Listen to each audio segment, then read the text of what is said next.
সাহাবায়ে কেরামদেরকে নিয়ে হযরত ওমর যখন আধা জাহান পরিচালনা করেন, তখন হযরত ওমর আব্দুল্লাহ ইবনে আব্বাসকেও সংসদ সদস্য হিসেবে মসজিদের নববীতে বসায় রাখে। মুরব্বী সাহাবীদেরকে নিয়ে যখন শুরার মিটিংও করে, তখনও আব্দুল্লাহ ইবনে আব্বাস পাশে বসা থাকে। মুরব্বীদের গায়রতে লাগছে, কেন আব্দুল্লাহ ইবনে আব্বাসকে এখানে বসানো হয়। হযরত ওমর মুরব্বীদের অবস্থা বুঝা মুরব্বীদেরকে একটা প্রশ্ন করলেন। মুরব্বী কয়েকজন সাহাবী বসা আছে, তাদেরকে জিজ্ঞেস করলেন, বলেন তো সূরা নসরের মাধ্যমে আল্লাহ তাআলা কি খবর দিয়েছে?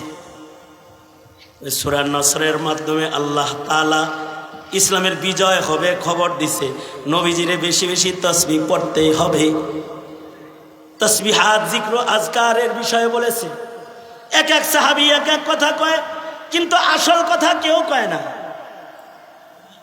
হযরত ওমর আব্দুল্লাহ ইবনে আব্বাসকে ডেকে কাছে এনে বললেন, ইবনে আব্বাস তুমি বলো, সূরা নসরের মাধ্যমে তার হাবিবকে কি তামবিহ করা হয়েছে? হযরত ইবনে আব্বাস বলে, সূরা নসরের মাধ্যমে হাবিবকে তামবিহ করা হয়েছে, আপনি হায়াত শেষ, জলদি জলদি আপনি আমার কাছে আসবেন।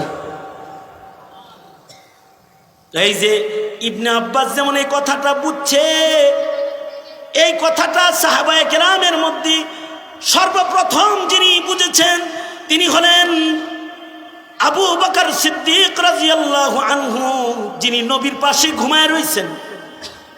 সূরা নসর নাজিল হওয়ার পরে আমাদের মধ্যে আনন্দের ঢল নেমেছে যে আল্লাহ আমাদের বিজয় দিচ্ছে, আল্লাহ আমাদের উপরে রাজি হয়ে গেছে, ইসলাম প্রতিষ্ঠা হয়ে গেছে, সবাই আনন্দিত হয়েছে। কিন্তু ওই সময় একজন কানা আবু বকর আ'লামানা,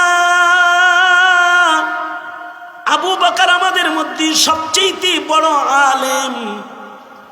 আবু বকর তখন হাসেন নাই, আবু বকর তখন কেঁদেছেন। জিজ্ঞাসা করা হয়েছে, আবু বকর সবাই আনন্দিত, আপনি কাঁদেন কেন? আবু বকর বলে, আমি কান্দি, আল্লাহর হাবিব আমার সরকার আমার সরদারের বিদায়ের সময় কাছে এসেছে। ঈমান কোন জায়গায়?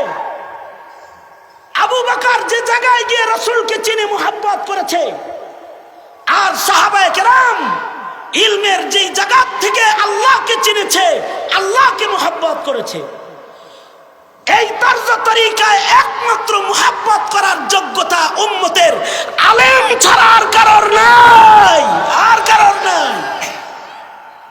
এ কারণে উম্মতের উলামায়ে কেরামের পান থেকে চুন খসলে তাদের হৃদয়ে রক্তক্ষরণ হয়, তোমাদের রাতের ঘুম হয়, কিন্তু মৌলবী শাপলা চত্বরে যে বসে যায় যে নবীর ইজ্জত রক্ষার্থে জীবন দিব, ঈমান নষ্ট হতে দেব না।